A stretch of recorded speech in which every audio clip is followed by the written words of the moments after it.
Et on reste en Haute-Marne, un peu plus au sud avec Charlotte Meunier et Stéphane Mocosé. Un sud de plus en plus chaud. Langres, ville réputée comme l'une des plus froides de France, est habituée aux hivers rudes. Mais cette année, le mercure ne descend pas. Été comme hiver, les températures dépassent très souvent les normales de saison. Regardez. Qu'est-ce que vous pensez de la météo cette année à Langres? C'est vrai qu'on a eu peut-être dans les années précédentes plus froid qu'aujourd'hui. On est trop dans l'humidité et il faudrait qu'on ait un petit -10 un peu plus souvent. Avant, c'était des hivers, mais pas des bons hivers.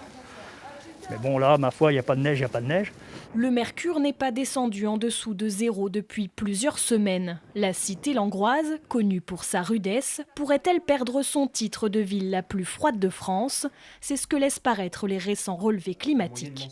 Donc on voit que chaque mois de l'année a été excédentaire en température, notamment pour les températures maximales. 30 jours sans aucune gelée, du jamais vu en plein hiver sur le plateau de Langres. On enregistrait régulièrement du -5, -10, il y a encore 20 ans à Langres. De la même manière que 2022 a été exceptionnellement chaud et va devenir la norme d'ici 30 ans, le fait qu'on ait moins en moins de gel l'hiver va également devenir une norme.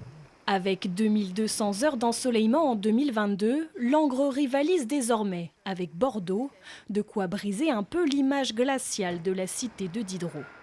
On a souvent cette image de Langres, ville froide, puisqu'on parle souvent de nous à la météo. Ça nous permet d'être placés sur la carte facilement. Mais je pense que quand les touristes viennent à Langres, ils ne viennent pas pour le côté météo, mais ils viennent d'abord pour le patrimoine. Et par contre, ce qu'il faut noter, c'est qu'effectivement, avec le dérèglement climatique, certainement que les touristes et les habitants vont de plus en plus rechercher des destinations comme nous, parce qu'on n'a pas des températures excessives. Sur l'année écoulée, Langres enregistre tout de même des températures 3 degrés au-dessus des moyennes de référence. Au cœur de l'hiver, seuls le vent et le brouillard ont pris d'assaut la forteresse langroise, avant peut-être quelques flocons annoncés la semaine prochaine.